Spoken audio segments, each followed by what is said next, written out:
Kuzuzangbo.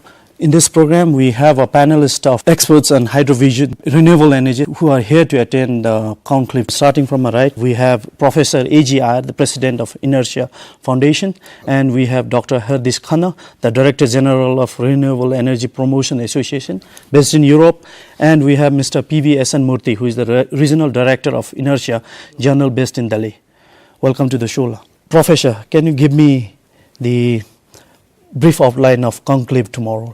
Yeah, the 6th Hydrovision Conclave 2013, which is being held in Thimphu, Bhutan. It is the first time the conclave has come here. Although we in 2008, ENERTIA Foundation 2008 brought the 10,000 megawatt hydropower initiative discussion also at the same location. So it's very interesting that we are coming exactly after 5 years at a time when Bhutan has already grown about 2,500 megawatt of hydropower. And now the right time to look at further progress of hydropower, not even 10 gigawatt, but maybe expand it further to 15 to 20 gigawatt in the first stage. And then think of a renewable mix for Bhutan, not only on hydro, but create a larger basket for it,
So when you're talking about renewable mix, I'd like to ask Dr. Khanna, what should be the mix like?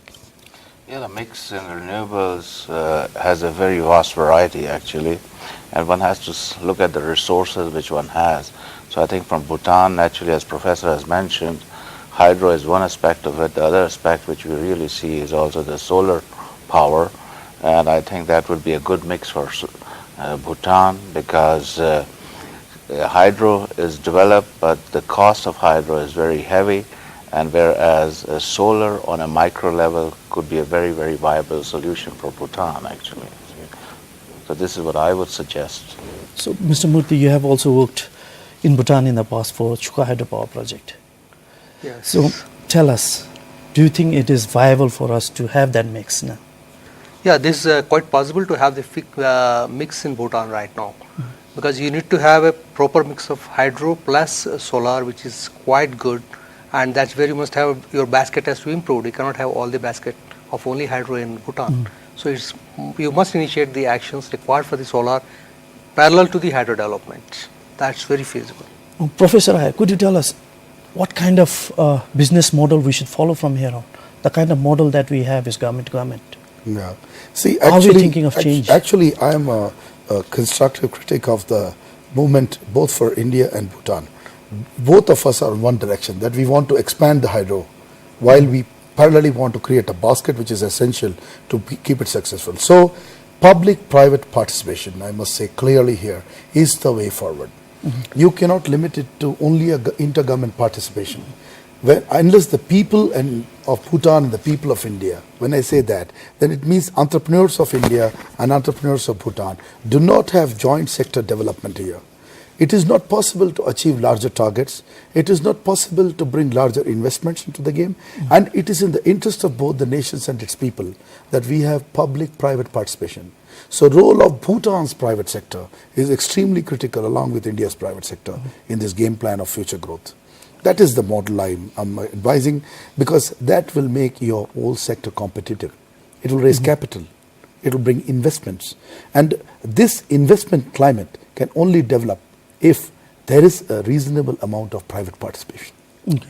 But the capacity that we have from the Bhutanese side, we cannot question the capacity of Indian counterpart, but at the same time, it has been questioned in the past whether our local businessmen here have a capacity to participate in a project like this. So I can answer that question very well.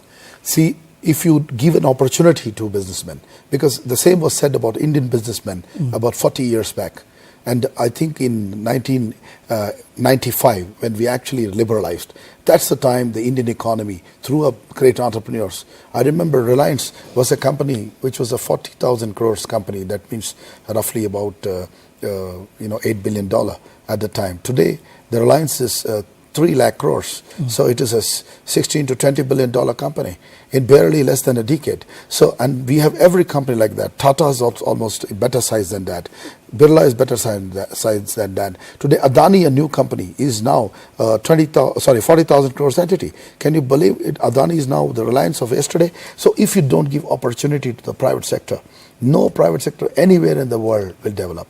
So even for Bhutan, if you do not give opportunity, you will keep questioning the capacity. Give an opportunity, take the path for 2 years, 3 years, and then talk about whether they can perform or not. Give them the chance. Dr. Khanna.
Dr. Khanna, how will that, from your experience, how will that influence the revenue of a country? Oh, I think that has a very positive effect, because if you take the example of Europe, especially in Germany, what we did, we created a legal framework for that actually. So the legal framework was giving the people the chance to operate and create revenue plus create jobs over there. The idea was to creating jobs will again give benefit to the community and give benefit to the people. And I think that is a very, very good proposition for Bhutan also, because we need energy everywhere in every form today. And we cannot live without energy. So the idea is, how can we give buying power to the people?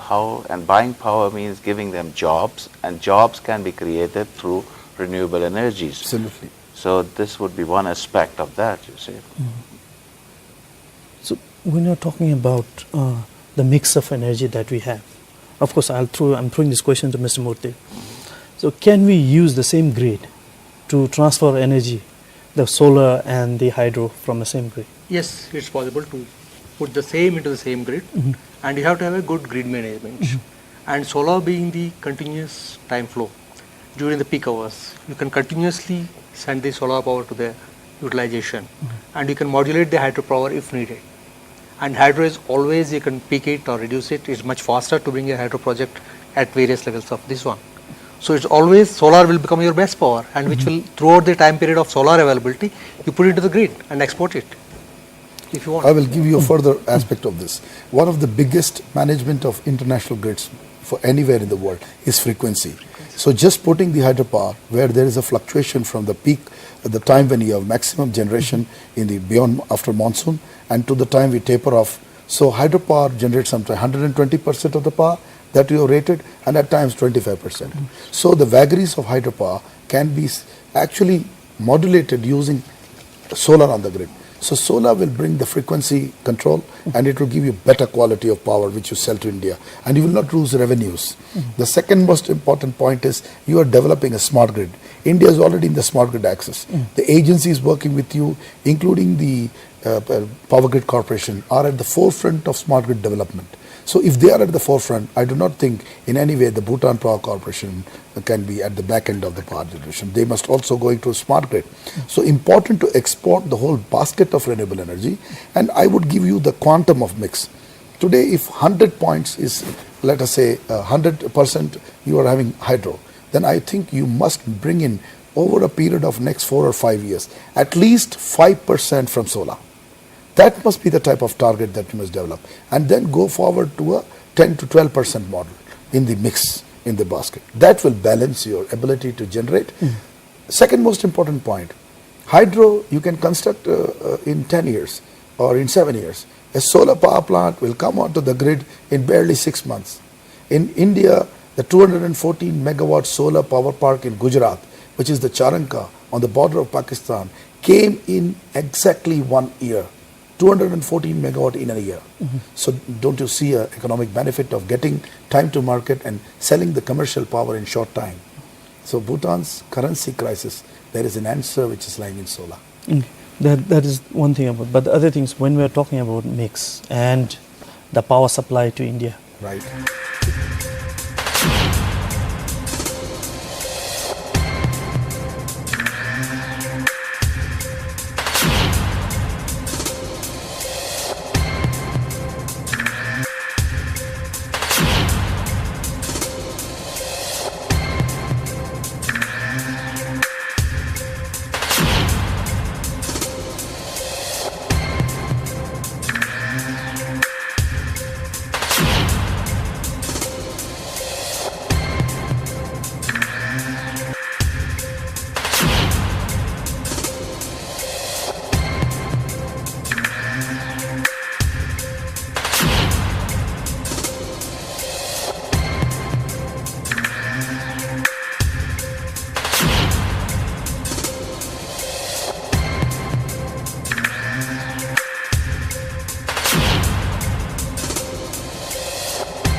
Could you tell us, are we getting the maximum out of this present model, or is B2B going to give us a better pricing in the market? If I may say so, I think B2B will be a very, very good model, because the whole essence of growth lies in the hands of the entrepreneurs. So you have to create the framework to allow the entrepreneurs to work in there actually. And I think the pricing models will also improve, because as soon as you have a cost competitive situation and you're benefiting from it, you are getting stronger on a certain level, and that level again gives you an advantage of a bargaining power. So there are two steps to it. One is to give the people the power because people need the power. Second is you have to hear the people, hear their voice, what they're deprived of. So no growth can take place without power. So the question is, how do I structure it? And that is a very, very important factor, and that is where the policy makers come into the picture. So once the policy makers are coming into the picture, then the private entrepreneurs will work on that because they know there is a stability into the policy and there's a reliable policy on a long-term basis. Then investments will start taking place actually. And that is the way to do it. So even before we start, we should be thinking about power policy, strong power policy. Absolutely. Absolutely. So absolutely there's a policy is required for this. That means the Bhutanese government has to come out with a solar policy which is required for the country. And the type of solar policy, the benefits of that they have to come out with a policy requirement. And that also has to talk about the development of hydro, the mix, what they would like to plan, and there should be a time plan by which they should be giving this target and then work out. And then if it is coming to, as already our panelists have said, the time period for coming out for a solar plant is very less. So that's where the entrepreneurs will be much faster to put it up in the grid. And also you see some of the areas where in Bhutan, remote areas, where you can't lay the lines and everything, there you can have independent solar plants which can circulate to the power supply to the local areas itself. That itself is also becomes part of your policy guidelines. And also for the people who would like to invest in solar, there should be certain benefits to be given by the government. Which are the solar policies which are available in the Indian country talks about these things. So that's where the policy guidelines are required for solar to develop in this country. And Bhutan has abundant requirement, what I will say, abundant of solar potential. Potential next to. I tell you, after Ladakh is the best power potential for solar in the world. So Bhutan, I would say, comes second. Just second to only Ladakh. So in that form, solar is essential. But now I want to come to your first question, which is still not answered according to me by us. That is there an alternate mechanism of sale of proceeds of power? The answer is yes, and that is the energy exchange model. See, right now, energy exchange and power pooling are the critical aspects that must come in your power policy. And that power policy of Bhutan must be called the Renewable and Green and Sustainable Energy Policy of Bhutan. And in which you will have an alternate price, like you don't have to stick to a 2 rupees, 3 rupees model and discuss it and continues. The parallel energy exchange model, because India has a very powerful energy exchange called the Indian Energy Exchange, which is a public-private body. So right now you're doing it through the Power Trading Corporation model, which purchases power and does it. And Power Trading Corporation is also one of the founding members of the Indian Energy Exchange. So the solar and other renewables or even the new electricity, you can find an alternate market mechanism of time of day market where the prices will be higher paid for that. So I would say start with solar in a small way without disturbing your hydro. Let the hydro deal go on and go with solar through the energy exchange model. You commercialize it. The moment you commercialize, and this will not impact the pool price of electricity, because in, let's say, 5,000 megawatt of, let us say, hydropower, if you put only 5%, which is, I am saying, how much, 10% would be about 500 megawatt, but we are saying 250 megawatt of solar, it would not impact the whole price in a big way. So that must be your target.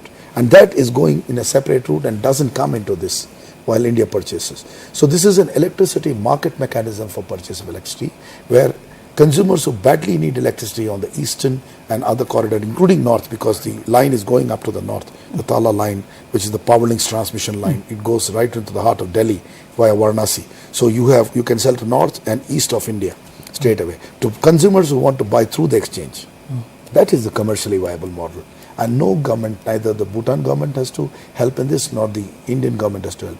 They have to simply allow an exchange mechanism to operate in joint sector. Immediately your private sector is in. I'm giving the solution clearly to you right now here on the BBS.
BBS. Okay, the other concern that we have is the cost of production, the cost of constructing hydropowers in Bhutan. Right. It's escalating, it's increasing every year. Is there a way that we can bring down the cost? The cost of hydropower is, you see, how is the cost coming up? It has basic components. In a hydropower, basically it is a civil plus electromechanical equipment. Civil components varies about, it could be 60 to 40 or 70 to 30 depending on the type of the project, whether it is a run-of-the-river project or it is a dam-based project.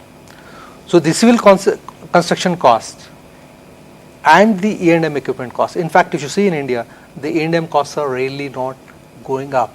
They are in fact coming down in some of the cases because you need competition. In the E&M equipment, there is a big competition in India.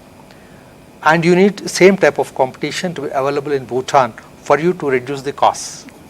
That's very primary importance. That means you must have a model by which you are creating a competition to get best prices for you. Then the cost will definitely come down. And similarly, the civil concepts depends on the type of civil contractors you are using and how you are optimizing the cost and the methods. So there is always civil ways and the components from where you are procuring. For example, in civil, a lot of cement and steel, how it gets procured, from where it's coming up. There is the cost and the logistic costs which are adding up for any project in Bhutan. That means transportation of the main things to the country. That is the cost which needs to be looked into that. And how you are going to source these from where. That's where the cost will be coming down. I'll give you one very important point in this. See, in a hilly terrain like Bhutan, transporting large generators and turbines, there is no infrastructure, which is as bad as some of the Indian hilly states. Because to carry a 200 or 400 ton equipment on your roads, it is not possible. So that cost of transportation is so high for Bhutan that ultimately the electromechanical actual cost is beyond imagination compared to other regions. And the insurances are very high for this. That is one area.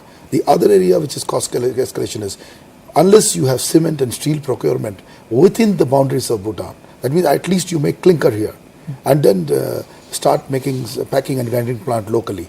Unless we have some model where you invite the cement manufacturers of India like JP and maybe India Cements and the Tatas also are in cement to establish joint sector cement operation here with your partners here. You will not get cement at a lower price. We are transporting the whole cement from India to hilly terrain.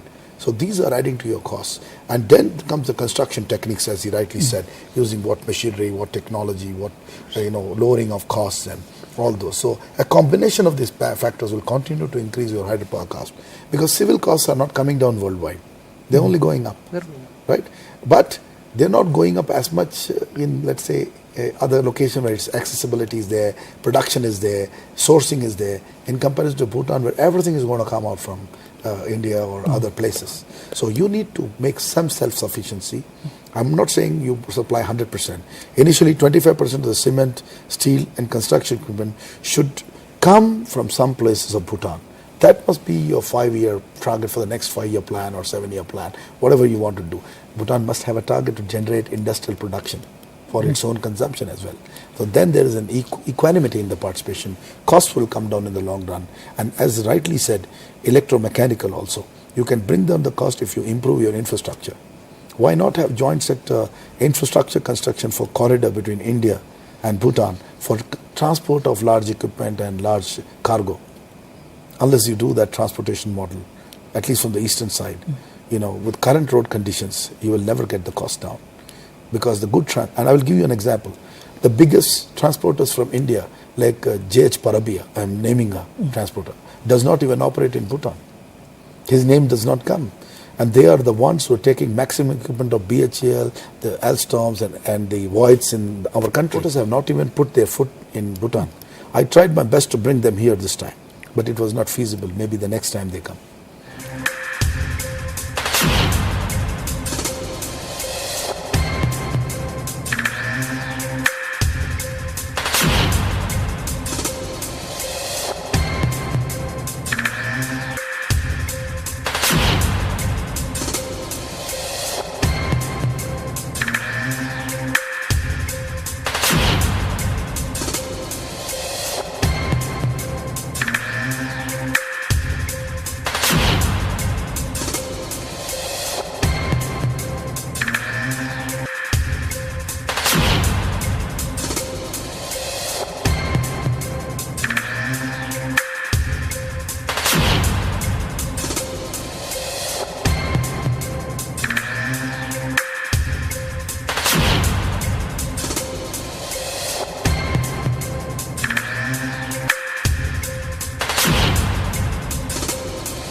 you like that?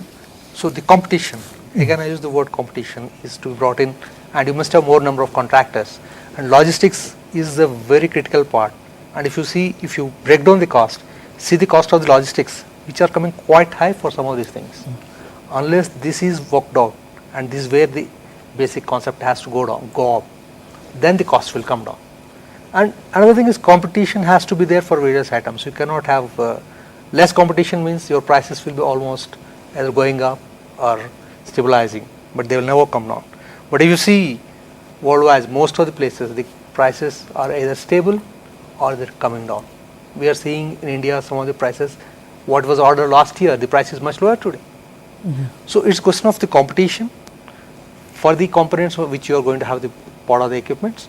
And the second one is the logistics, which is very, very critical for the country like Bhutan. That's where the lot of money is going into that. Huh? Okay, Dr. Khanna, you wanted to add something? Yeah, let me add a little bit to that on the solar aspect actually. I think specifically when these points are mentioned, and I am coming from big plants from the energy side, I know both the things, renewables and conventional energy. So looking at the solar, I'll just give you an example. When the revolution in the solar energy on the photovoltaic started, we had a price level of about $7,500 to $8,000 per kilowatt actually. Today that price level within the last 3 to 4 years has come down to $1,000 per kilowatt roughly actually. You know.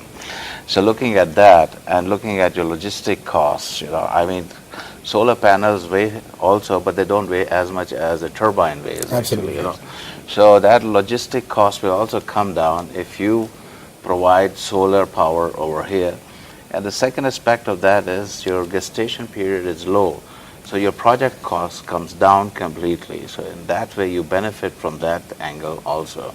So we are talking of micro level operations over here, which will benefit as an independent power producer on a small scale basis and give power, and you can export power. You have both the possibilities.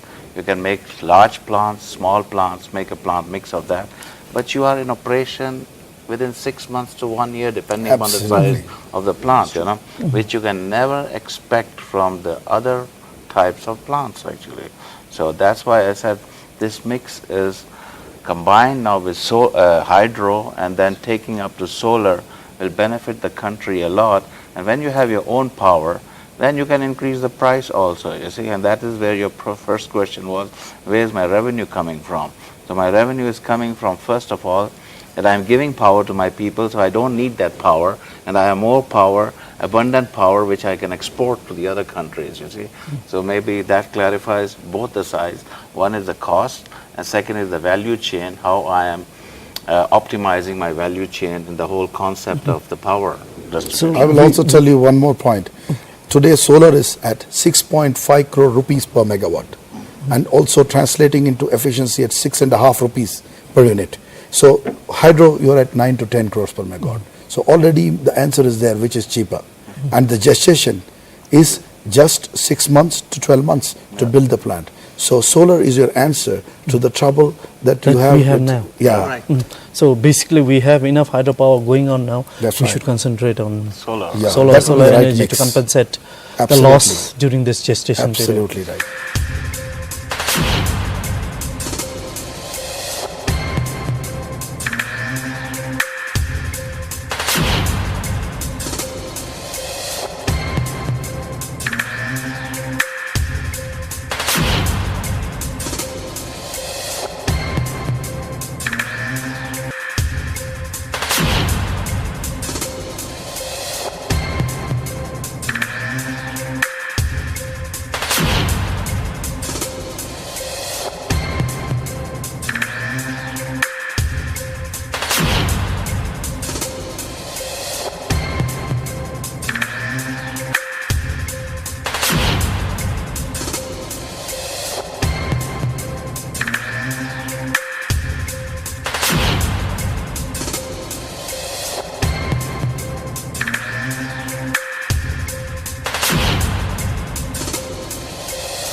Absolutely right. So, May I okay, add I'll one? give you 1 minute. Okay. Basically, in Germany, we have a radiation factor of 4,000 kilowatt as is basic factor. Here, you have nearly double the factor. So you can imagine how much power you can gain with the same type of a system which we are putting in Germany or in India at the same time over here. So that is the answer. You're doubling your capacity and you're doubling your revenue at the same time. Okay, on that note, I'd like to thank you very much for coming on this show, and I hope we'll have a more interaction in future, and good luck with your conclave tomorrow, which will begin tomorrow in the Taj Hotel. Thank you. So thank you very much. I must thank BBS for this good discussion that you could conduct in a short time. Okay. So congratulations to BBS. Thank you very much. Thank you. And with this note also, I'd like to thank our viewers for joining to watch this program. Do join us every Tuesday. I'm your host, Ashok Tirwa. This is goodbye.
Please give a big hand.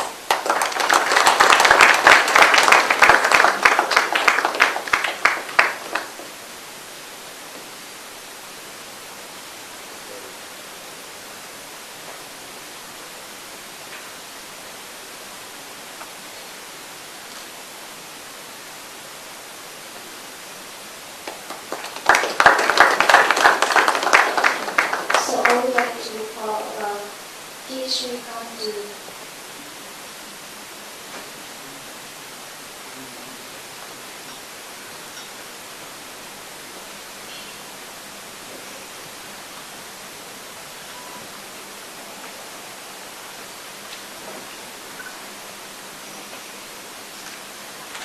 and we have Jeju.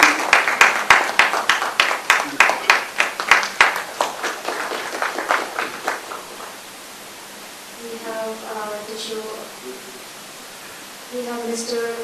B.P. Roy. B.P. Rao, Chairman of BHA, please give him a big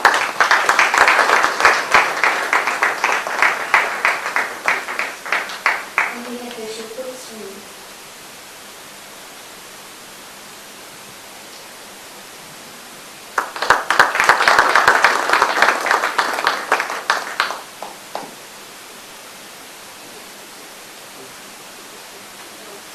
So we have PhD Kumar.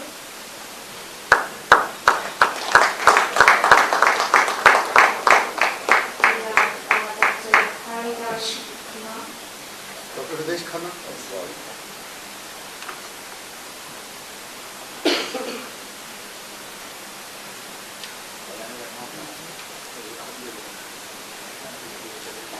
We have P.K. Paul.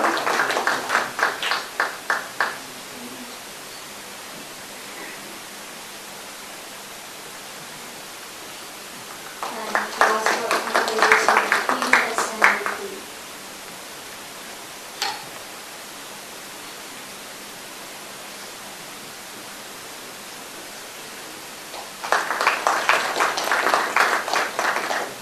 This is special Malaysia. We just come from Surat.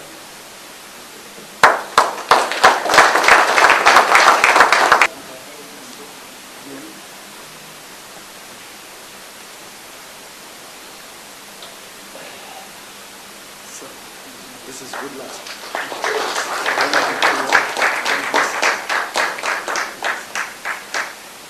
Now for next we have Auspicious Ganesha.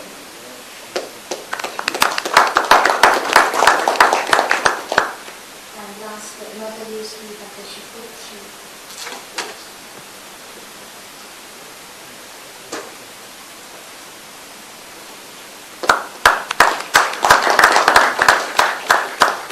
Thank you so much. Was responsible for me coming over here. And I must thank fully first before I say anything that we are a great partner. So I would say we have our own times of happiness. I must also thank Mr. Harlan because from the beginning of my interaction, I think he's a great friend of, I would say that. So I have to thank a lot of people, but I thank personally Bhutan because yesterday we were on BBS for very short time.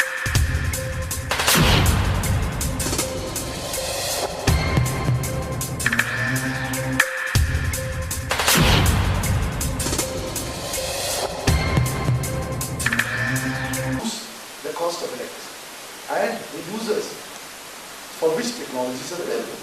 So this will be here on Tirwa, the control platform, all these things. And with this, I would say, we use this forum in the best possible way, interact with each other. I will assure you that we're coming out with one white paper first as a precursor on this. We'll share with you before we finalize it. And then we'll also have one more discussion in India on the hydropower. We'll have a hydropower white paper separately coming out. And let us say how we can grow both Bhutan and India together. And of course, this year we are discussing, this time tomorrow we are discussing solar. And once again, I will take a whole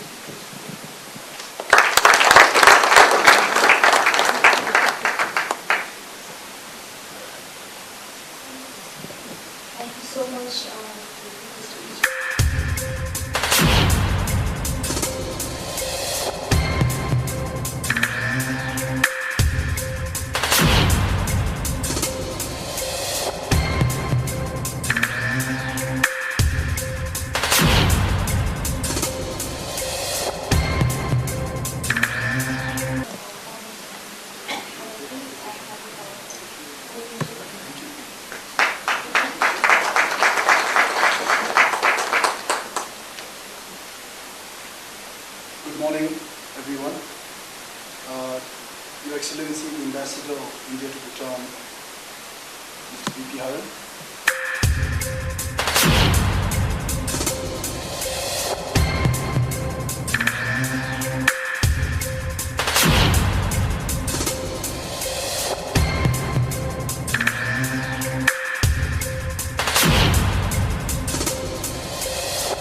like to first of all welcome you to the Hydrovision Conclave 2013, and it gives me great pleasure, but also a little bit jittery after following Professor Iyer's wonderful and very, very informative speech to all of you all gathered here.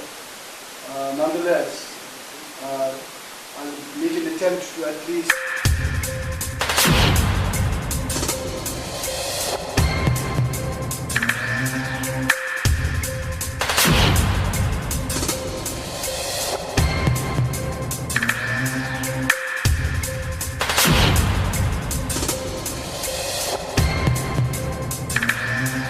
elections in Bhutan just over, and the new government in the process of being instituted. We do not have many of the eminent policymakers from the government to partake in this two-day event. But believe me, we have their support, and I'm confident that this conclave will generate and serve as a refreshing platform for us to share. To garner a bigger revenue to hydropower generation. The real fillip to the economy actually came with Tala. Tala was a gigantic project. It was a complex project. It had 6 units of 120 megawatt each. The total generation capacity of Tala was 400 gigawatt hour.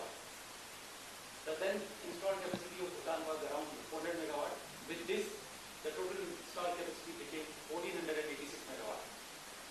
So this actually transformed Bhutan's economy from a majorly based on agriculture, forestry and tourism to an energy export country. In fact, in 2007,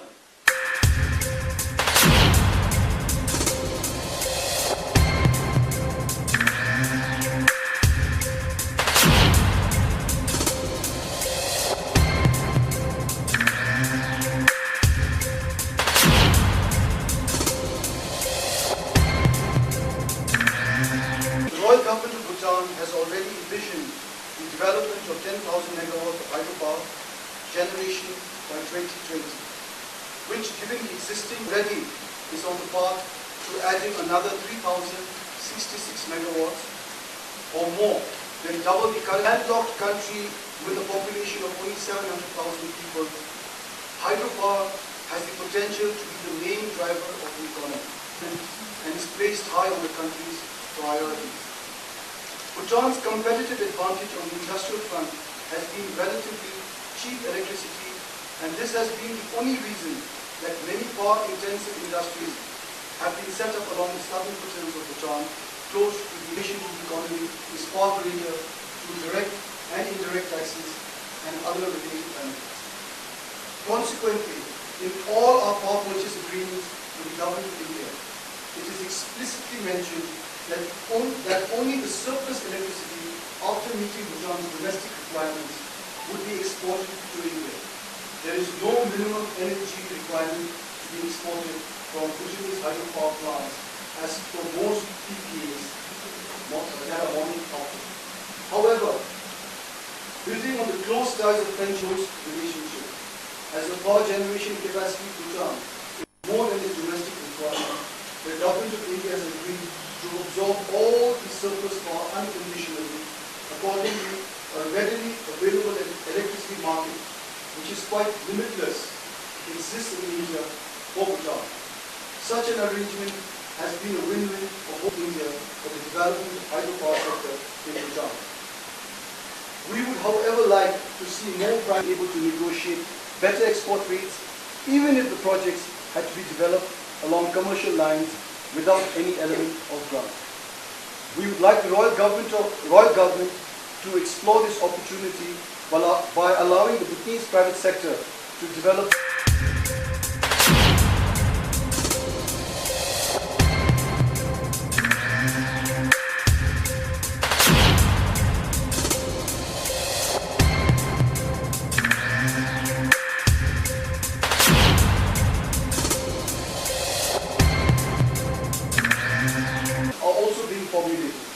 Although we appreciate the government's efforts to sector in Bhutan and the Royal Government to look at, I thank you all for attending today's conference.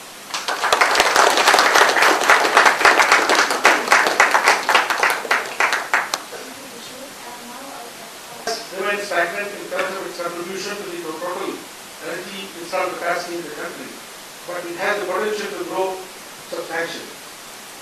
of regional cooperation for sustainable development in this region. It is a great privilege for BHEL that we have played a small but significant role in this journey of great cooperation and neighborliness. Why is Nobel laureate Robert cause in 1925 Robert of the people? Because we do not have only commercial issues, we have social, political issues and economical issues which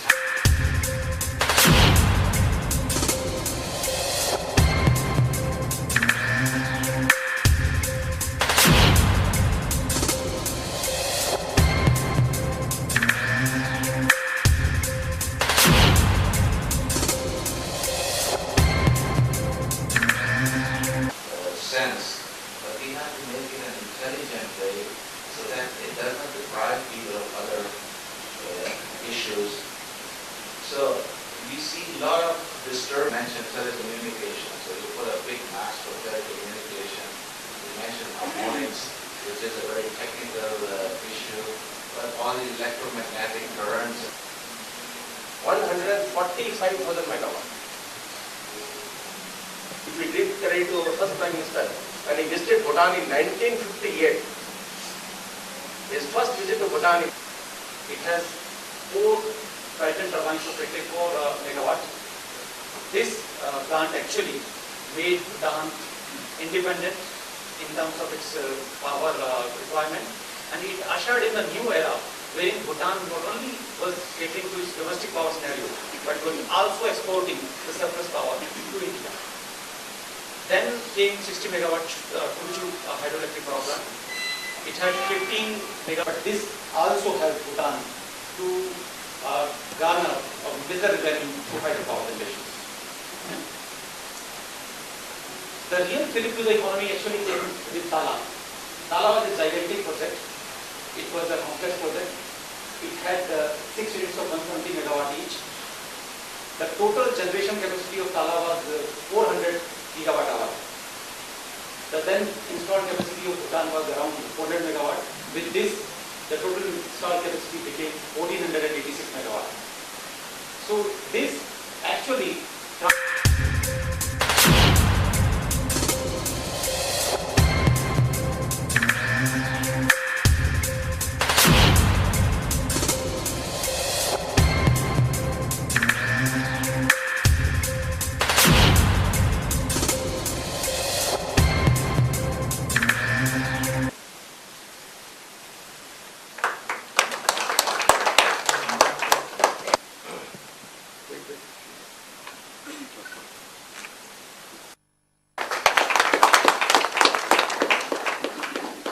Salman, please.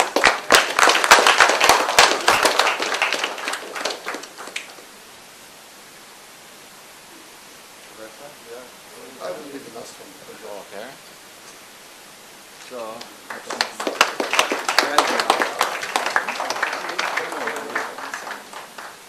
Together. as usual.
So that this is a photovoltaic panel and the boiler over there, which is also heating for hot water over there. All for this house. They need no other heating system, no heat pump or anything else. This house is very good insulated, and you see the snow. And like Dr. Kana says, in Germany it's sometimes very cold, and this is the only heating we have there. On the right, you see also houses.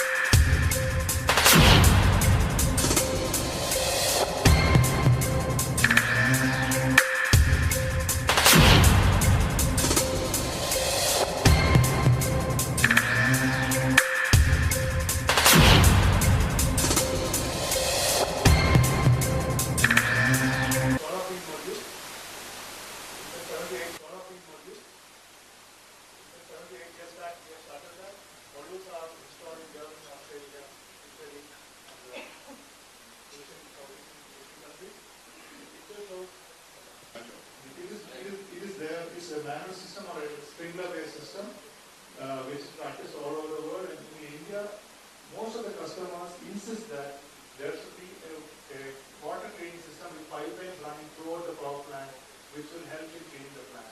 Why? Because the cleanliness is directly attributable to the power generation and the mining.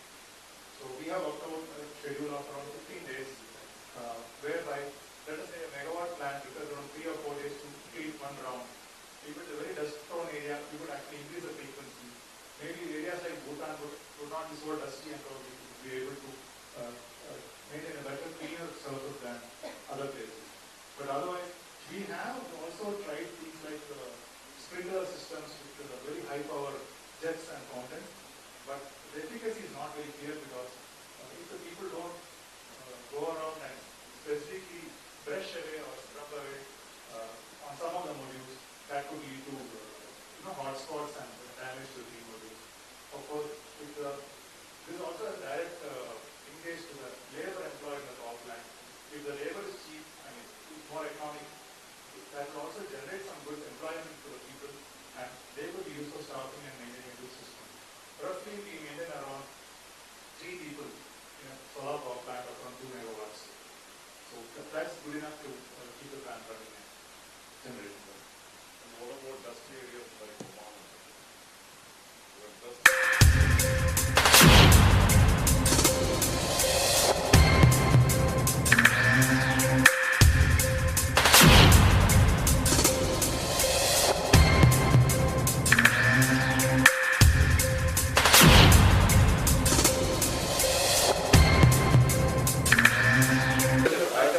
You're handling two things, when Yes. especially in the area of Middle East. Thin film will not work. Now we have to get into the technology because they have more. Right. So what happens is we try to megawatt or kilowatt which the customer asks. You have to oversize the system to produce number of units. Because most of the tenders and the competitive bids which are being floated are all based on units which have to be minimum put into the grid. And if you fail, the penalties are horrendous actually. It's huge on a daily basis, hourly basis. So the system is accordingly over-designed or appropriately designed to do that. But cleaning, of course, issue is in the desert area, where would you find water to clean is also a big question mark. Because as such, drinking water is in scarce supply in those islands. Those island deserts, like sand islands, where would you find water to spray? Even in Rajasthan also, the desert part of India also, this kind of problems are coming. People are trying to work out with compressed air and such kind of some kind of. That's much better because when you use compressed air, you can use a hang tool with compressed air. So there is no need to have auxiliary. See, one of the things I wanted to ask you is how much of, if you do the sprinkler cleaning, you'll use a lot of auxiliary power consumption. So that parasitic load is how much? It's not going to be very less when you put up pumps and all for high pressure systems. Exactly. So I don't think that is the right way. In fact, we don't use it at all because we are not. We never. Why I'm telling you, at the 214 megawatts Charanka solar park, lot of that park is going to be manually cleaned. Physically cleaned. The entire panels are going to be physically cleaned. I have not seen any sprinkler system there. See, the only thing they have done is they have put some trusses over there so that they can lead that water in rainy season. Rain is very less, but whatever comes, they will lead it into the canal. Otherwise, the cleaning is physical. You have to have a network of gutters and pipes to take the water back into some kind of sump and maybe recycle it also in some of this water. Yeah, but my point is pumping to clean may not be the right idea, rather than create jobs for people. We go for individual spraying and cleaning systems. We run the networks, you put the valves like you said, and the people.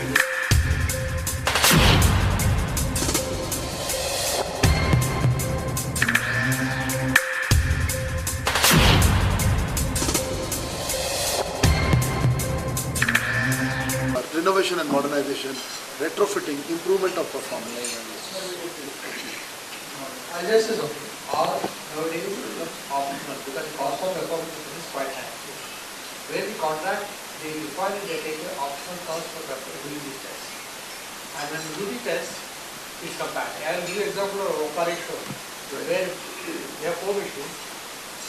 Shall I tell you something? The customer is not able to give us the head because he is not allowed to fill the barrels to the level to. So what performances can be done on the machine?